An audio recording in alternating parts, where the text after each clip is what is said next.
On today's show, what are Dillon Brooks' chances at winning Defensive Player of the Year this season in the NBA with the Rockets' new and improved defense? Why Cam Whitmore was sent down to the G-League and why Rockets fans need to take a chill pill with that whole situation. And also Rockets Pelicans preview with Alperen Sengun listed as questionable. Unfortunately, how will the Rockets need to adjust without their man in the middle? It's all coming up right here at Locked On Rockets. This is Mission Control, Houston. Ignition sequence start. Throw it up to Jalen Green. Sengun here in the short row. Oh my, that's the no look. Jabari for three and the win. Yeah! Look at Tari, Eason. Cooking. Here comes Tari. No! T-minus 15 seconds. Guidance is internal. The Houston Rockets select Thompson and Cam Whitmore. One thing I have never done is not made the playoffs, and so we want to take that step here as well. 6, 5, 4, 3, 2, 1.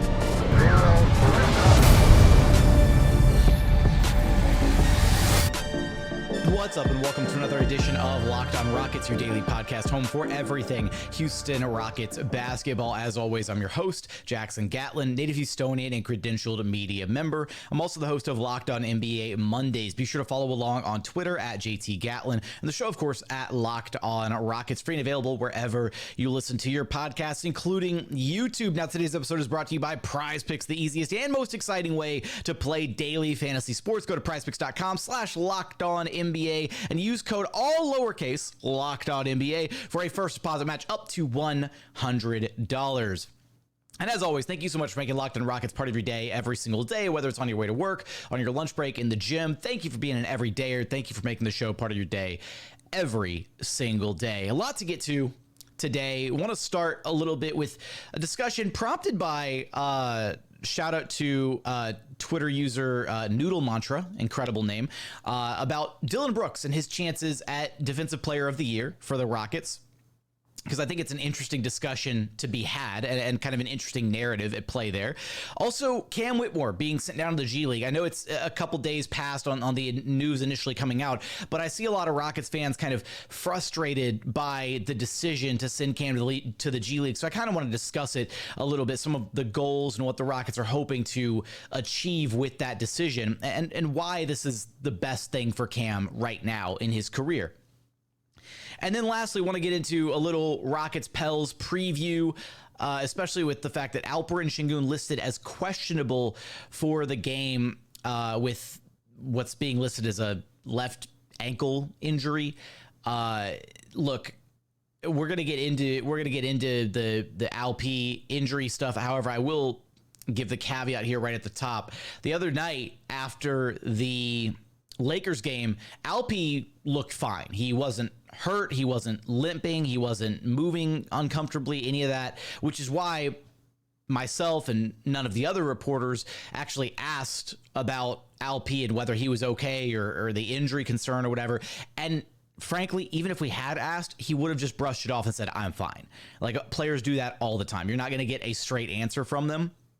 So it's unfortunate that, it turns out that there was something going on, but the other night we had no reason to believe that Alp was actually hurt, even though he did limp back to the Rockets locker room a little bit, but he was in good spirits. He was moving well, didn't look hurt whatsoever when we actually did his post-game interview. So take that for what it's worth.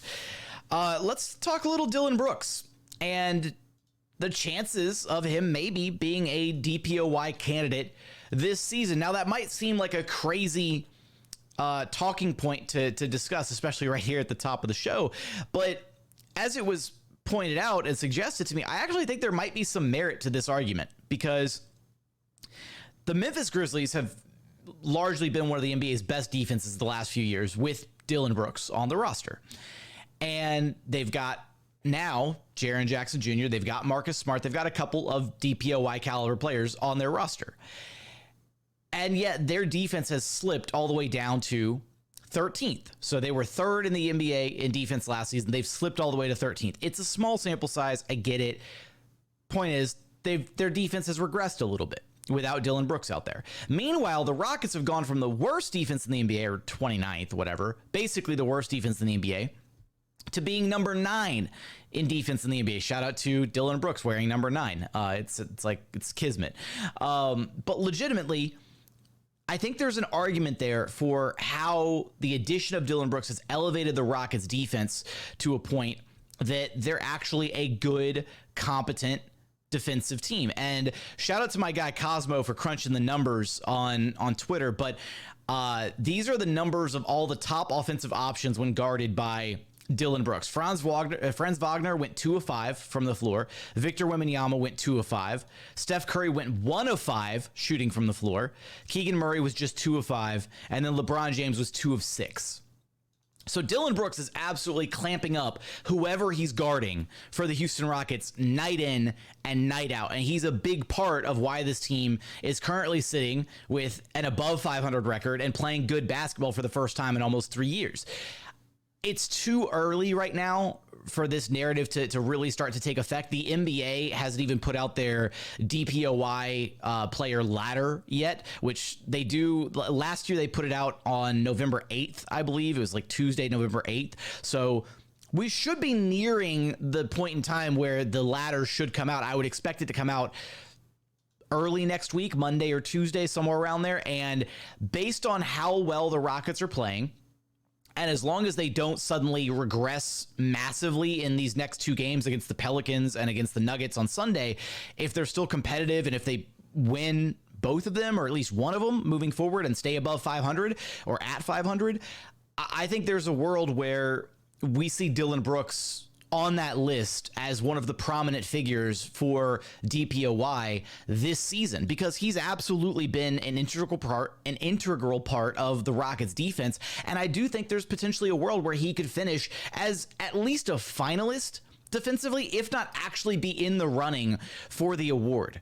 Because if the Rockets are flirting with a top 10 defense, if they push it and they actually make it to being like a top 5 defense, I think you absolutely have to include Dillon Brooks in the DPOY player award race. Wow. I don't know why my brain started to slow down on that list of words.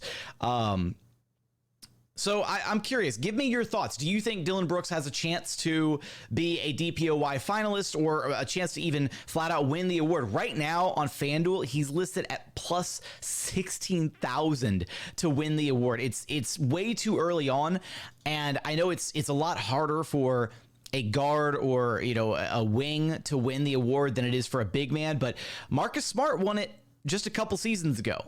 And the Celtics were one of the top defenses in the entire NBA.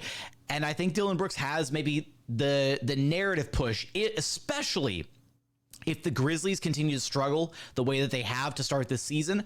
Then I think that narrative kind of helps push Dillon Brooks into the forefront of the DPOY conversation, because, hey, why did the Grizzlies defense plummet? Maybe it's because they pushed away their best perimeter defender in Dillon Brooks. With that, share your thoughts. Give me your thoughts on DPOY Dillon Brooks in the YouTube comments. But coming up, want to get into some discussions surrounding Cam Whitmore and why it's okay and why Rockets fans need to be okay or should be okay with him going down to the G-League, as well as a quick preview for Rockets Pelicans with Alperen Sengun listed as questionable for the game. How will they need to adjust without Alp in the middle? What can we expect from them without Alp in the middle? We're going to get to all of that and so much more in just one moment. First, today's episode is brought to you by Jace Medical. Look, we spend a lot of time talking together. We get fired up on wins and losses, who's starting, who's sitting, whether or not Dillon Brooks is going to be able to win Defensive Player of the Year, and we have a great connection here. So today, we're going to get a little bit more personal, because we just learned that you can actually get a 1-year supply of ED medications through Jace Medical, which means that you can bring on that extended travel trip, whatever, maybe it's the next natural disaster or supply chain issue, you are covered. You You don't have to worry about whether or not you'll be able to refill your prescriptions for Cialis, Viagra, or whatever else that you need to be able to take daily. And this is possible because of our friends over at Jace Medical. So go online right now at jacemedical.com to receive your 12-month supply on your daily medications. Remember to use promo code LOCKEDON at checkout for a discount as well. A verified customer had this to say about Jace. I'm thankful for this service. Supply chain issues caused me to cut pills in half to have it in stock. I ordered most of my daily meds with a year supply. I also ordered an antibiotic kit. I feel safe and secure now. Prices are lower than local pharmacies. I highly recommend this for everyone. If you or someone you love would get some peace of mind by having a year supply of any daily medication, go to jacemedical.com to see if it's offered for you. Remember to use promo code LOCKEDON for $20 off of your purchase. And continuing on here at Locked On Rockets, your daily podcast home for everything Houston Rockets basketball. So the news came out a couple days ago because the Vipers G-League season starts Friday, and the news came out a couple days ago that Cam Whitmore would be going down to join the Vipers along with the Rockets' two-way players. And this was met with some resistance from Rockets fans. Now, this might be, you know, a vocal online majority, whatever, but I figured I would try to explain the reasoning for Cam Whitmore going down to the Vipers. First off, there's really not a spot in the rotation for him, and you might find yourself saying, but Jackson, Cam Whitmore would provide so much more to this team than Aaron Holiday, or he could give them a scoring punch off the bench, and you know, this, that, and the other thing. And you know, honestly, I thought so too at first, especially when the Rockets were utilizing Reggie Bullock in the rotation, and Reggie really wasn't producing anything of value. I was to the point where I said, hey, I would like to see Cam Whitmore get some minutes ahead of Reggie Bullock.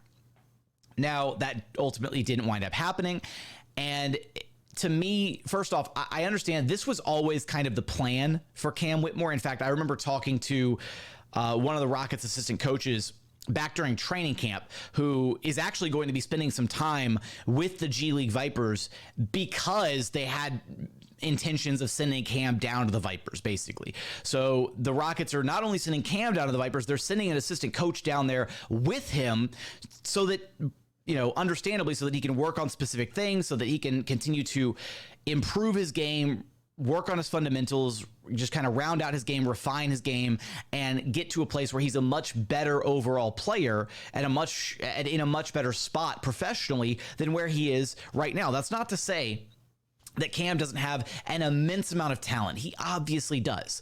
But that's the thing about rookies and prospects, is they come in and they are unfinished products.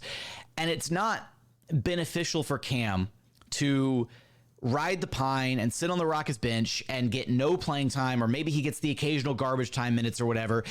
That's not beneficial. What is beneficial is getting 30, 35 plus minutes a night, playing with the Vipers, working on his game, getting actual live game reps, and focusing on the things that the coaching staff wants him to clean up, which is they want him to become a better ball handler, and they want him to focus on his passing, and they also want him to understand how to play his role within his system. So Cam is a guy who's been the guy for the majority of his career. And now the Rockets have drafted him, and he's not going to be the guy on this team, at least not anytime soon, right? That LP is the guy, Jalen is the guy, Fred is the guy. Those are the guys that have the high usage rating, that handle the basketball. For Cam to be able to carve out a spot in this rotation down the line and to be able to get minutes on this Rockets team, he has to be able to slot into more of that kind of role player, 3-and-D, stay in your lane type role, which means he has to play good, hard-nosed defense. He's got to be, he's got to understand defensive concepts, how to rotate, all those little things, defensive techniques. And then offensively, he needs to not do too much. He's got an ultimate green light. He's very trigger happy offensively when he's in the game. And he has to understand that not every time he touches the ball can end in a shot for him. And there have been moments where we've seen him make the right read, make the right pass, but they're fewer and further between. So for Cam to go down to the G League, I think it's more just about rounding him out as a player, getting him those in-game reps, and it's going to do a lot more for his development than it would to just have him sitting up at the NBA level with the team not getting any legitimate minutes. And again, there's just really not a spot for him in the rotation because first off, Aaron Holiday is playing some incredible basketball and has stepped into the backup point guard spot seamlessly. And I think there's actually a legitimate argument to be made that even once Amin Thompson is healthy and returns to the lineup, which could actually, knock on wood, could actually be sooner rather than later because he's already out of his walking boot. And at least per Kelly Eco of The Athletic, Amin Thompson is itching to get back on the court. So maybe it's possible that the grade 2 ankle sprain wasn't as bad as initially reported. And Amin Thompson could be back out there as soon as a couple weeks from now. So here's hoping that it's a speedy recovery and then he's back on the court soon. But I would argue that Aaron Holiday should still be getting minutes even when Amin Thompson returns to the lineup. It's tough because Ime has been tasked with putting out a winning basketball team, a team that is competitive and winning games, but also tasked with the development of the young guys. And frankly speaking, in a vacuum, if you're trying to win games right now, Aaron Holiday is the better option than Amin Thompson. He just is. Amin Thompson is way more talented and has the incredible ceiling and all this potential and this, that, and the other thing. He's taller, bigger, stronger, whatever you want to put out there. But Aaron Holiday is the veteran. Aaron Holiday understands his role. Aaron Holiday is not going to make rookie mistakes out there on the court. He's not going to have those deer in headlights rookie moments. And that's why he's the better fit right now. And there's an argument to be made that some of the Rockets' performances these last few games are not exclusively because they're running Aaron Holiday instead of Amin Thompson, but having Aaron Holiday out there over Amin Thompson has certainly helped this team in some regards. Now, Amin is a really smart, high IQ guy. He's going to pick things up very, very quickly, and I still want him back out there so that he gets those real-time game reps. But I do think there's a world where you put him back out there with Aaron Holiday, and that's kind of also the reason Cam Whitmore is not getting those minutes. He's a rookie. He's going to make rookie mistakes. It was already really hard having one rookie out there at arguably the most important position on the floor as your point guard in Amin Thompson. And we already kind of saw that the Rockets weren't exclusively leaning on Amin Thompson when he was out there, right? He'd have some possessions where he would run the offense, but then he had other possessions where he was playing off ball and Jalen would run the show or Fred would run the show, or he'd walk it up and give it to LP immediately to handle the offense. Having two rookies out there would have led to a lot of mistakes, a lot of problems, a lot of issues, probably some defensive miscommunications, all that stuff. And that's not exactly things that this team can really afford to deal with right now. So, I'm not trying to get up on a pedestal or anything. I get it. Cam's exciting. Rockets fans want to see him play. I get all of that. But him going to the G-League is going to be the absolute best thing for his development to round out his game so that when he does come back from being with the Vipers, he's a more well-rounded product. And maybe when he does come back from the Vipers, whether it's mid-season, later in the year, whatever, maybe he only spends a month down there, then he'll be better suited to be able to slot into the rotation after learning and working on fundamentals and cleaning things up in his game. He'll be better suited to potentially crack a spot in the rotation a little bit further down the line. So just wanted to clear that up. Just wanted to share some thoughts on why that decision to send Cam down to the Vipers is the right one for Cam, at least to me. But if you disagree, give me your thoughts. If you disagree with that point of view, then let me know why in the YouTube comments. But coming up, Alperen Sengun unfortunately listed as questionable going into the Rockets Pelicans game Friday. How will the Rockets need to adjust if they don't have Alp in the middle? We're going to get there in just one moment. First, today's episode is brought to you by PrizePicks. PrizePicks is the largest daily fantasy sports platform in North America. They're the easiest and most exciting way to play daily fantasy sports because it's just you versus the numbers. Instead of battling thousands of other players, including pros and sharks, all you have to do is pick more than or less than on 2 to 6 players and their stat projections, and then you just watch the winnings roll in. It's that simple. PrizePicks is so easy. You can make your picks and submit your entry in less than 60 seconds. They've got quick withdrawals, easy gameplay, and an enormous selection of players and stat types, which is what it makes it the #1 daily fantasy sports app. PrizePicks even offers a reboot policy so that your entries stay in play even if one of your players gets injured. For football and basketball games, if you have a player who exits the game in in the first half and does not return in the second half, that player is rebooted. PrizePicks is the only DFS platform with an injury insurance policy. So if you've been considering getting into daily fantasy sports or wanting to check out a DFS platform, try PrizePicks. Go to prizepicks.com/LockedOnNBA and use code LockedOnNBA, all lowercase, for a first deposit match up to $100. Again, that's prizepicks.com/LockedOnNBA and use code LockedOnNBA, all lowercase, for a first deposit match up to $100. PrizePicks is daily fantasy sports made easy. And final segment here at Locked On Rockets, your daily podcast, home for everything Houston Rockets basketball. Let's kind of preview this Rockets Pelicans game a little bit, and the fact that Alperen Sengun listed as questionable with that left ankle sprain going into Friday's matchup, looking doubtful that he'll play. Maybe he makes a last second, and maybe he'll be a game time decision, and they'll see how he feels. On the Pelican side of things, they've got a lot of guys that are about to be out. So Jose Alvarado is currently out with a right ankle sprain. CJ McCollum is out with a right lung. His right lung was collapsed or something like that. Trey Murphy is out with a left knee issue. And then Herbert Jones is questionable with a right fibula contusion. And Zion is questionable for personal reasons. So the Pelicans are decimated by injuries as well. So, silver linings here is the Rockets may be without Alp, but the Pelicans are about to be without like a third of their roster. So this should still be, I won't say an easy win, but the Rockets should still be favored given how well they're playing, even without Alperen Sengun. Now, here's the rub. The numbers without Alp are not super encouraging. So when Alp is on the floor, Alp on the court in 215 minutes played, the Rockets have a net rating of plus 13.61. They have an offensive rating of 118.98 and a defensive rating of 105.37. So a net rating of 13.61. When Alp sits, so 126 minutes when Alp is not on the floor. Now, consider for a moment that this does include garbage time, so it's not a perfect tool. But when Alp sits, the Rockets' net rating plummets to minus 11.9. Their offensive rating goes down to 105.56, and their defensive rating goes up to 117.46. So their offense gets worse, and their defense gets worse when Alp sits. So again, you got to consider some of that is going to be garbage time because the Rockets have actually sufficiently blown out some teams this season. And unfortunately, P-by-P stats does not, play-by-play stats does not factor out the garbage time, unfortunately. I need to figure out the cleaning the glass method of doing this because I'm pretty sure they factor out garbage time. Point is, the team is worse when Alp is not on the floor.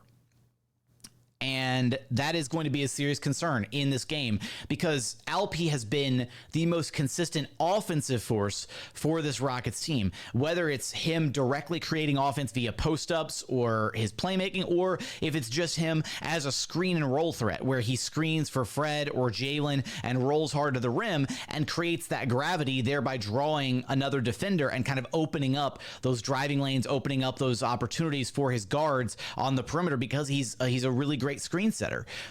This is going to be a tough matchup for the Rockets without Alp, and it'll be a big test for them to see, can their offense still produce without Alp on the floor? Can Fred step up to the plate and continue to facilitate without having the help of Alp out there?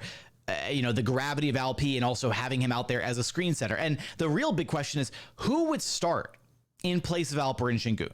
Is it just de facto, do you just go with Jock Landale in the middle? I think you kind of have to because of Jonas Valanciunas. Like, you have to throw size out there. So Jock Landale probably gets the starting nod if Alp's not playing. I doubt they go with like Jeff Green again, especially against a Jonas Valanciunas type in the middle. That's just a beefy, weighty, sizable matchup, and you don't want to subject small ball 5 Jeff Green to have to guard Jonas Valanciunas for large stretches of the game, especially right from the jump. You can get away with it situationally. You can get away with it, especially if you want to play small and send double teams at Valanciunas. But Jock Landale is probably going to be the only active player. Well, Jock and Boban.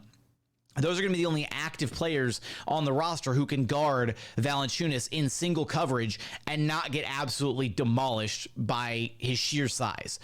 So defensively, this is going to be an interesting battle, and the Rockets are going to be shorthanded at the 5 spot. I fully expect them to probably, if Alpe's not playing, I fully expect Boban to get some minutes in this game.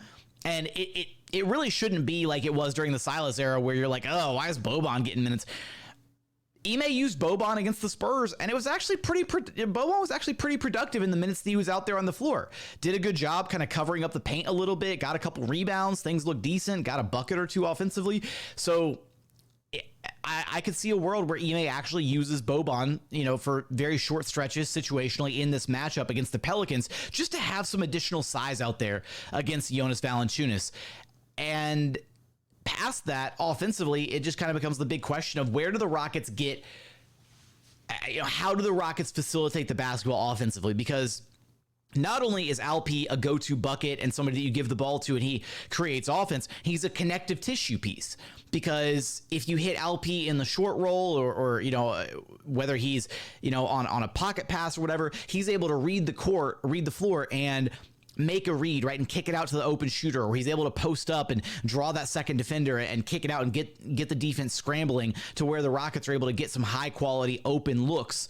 And you are missing all of that if he's not out there. So the onus is going to be on Fred and Jalen to create a lot of offense in this game, if that's the case. And we've seen it before when you are solely reliant on perimeter players to generate your offense.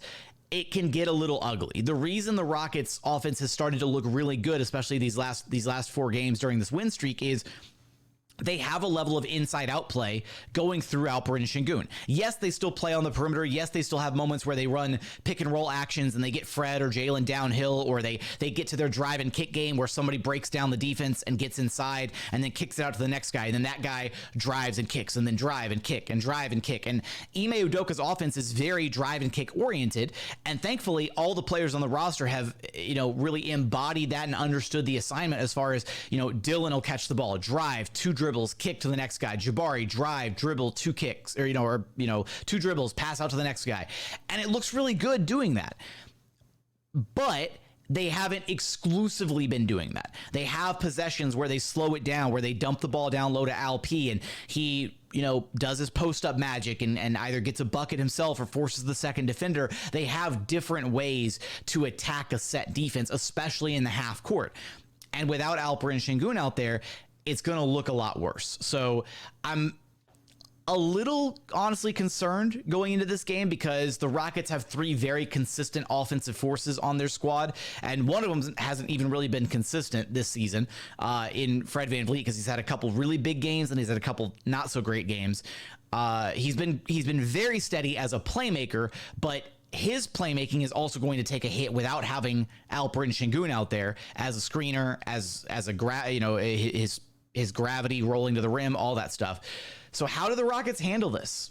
Can Fred and Jalen step up to the plate and deliver big offensive performances and create all the offense for the rest of their teammates? Or is this going to be a game where the Rockets offense just looks like it craters without Alperen Sengun out there? It'll be a big test, and there are other matchups that I'm looking forward to. If Zion Williamson plays, watching Dillon Brooks guard Zion is going to be a ton of fun. But if Zion does not play, then Dillon Brooks will be checking Brandon Ingram for sure. And as we already discussed in that first segment, Dillon Brooks has done a fantastic job to this point guarding the opposing team's #1 option. So I'm sure that Brandon Ingram is in for a very long night if Dillon Brooks is his primary defender. Maybe this is just a game where the Rockets are going to have to rely heavily on their defense. Maybe the offense looks really bad, and they're just going to have to lean heavily on their defensive identity to get them through this game. If they can pitch basically a shutout to the Pelicans and just put up enough points on the board, maybe it doesn't look pretty. Maybe it's one of those really ugly, muck-it-out wins. But a win is a win no matter how you get it. So I'm excited to see this game. I hope the Rockets can make it 5 in a row. It should be a ton of fun. Fingers crossed that Alperen Sengun is able to play, but at the same time, I'd almost rather him just sit this one out. The Pelicans are already decimated by injuries. The Rockets should still be able to win this game without Alperen Sengun, especially if you've got, Zion and Herb Jones sitting out in addition to all the other injuries the Pelicans have. So with that, let Alp get some rest. Let him make sure that ankle is 100% so that he's good to go for Sunday's matchup against Nikola Jokic and the Denver Nuggets. So with that, that's going to do it for today's episode. Give me your prediction. Let me know your thoughts on the Rockets-Pelicans matchup in the YouTube comments. But as always, thank you so much for checking out the show. If you haven't done so yet, please consider subscribing wherever you listen to your podcasts or on YouTube. Just search Locked On Rockets, like, comment, subscribe, all that good stuff. But thank you so much for watching. Thank you so much for listening. And we look forward to having you back right here at Locked On Rockets, your daily podcast home for everything Houston Rockets basketball.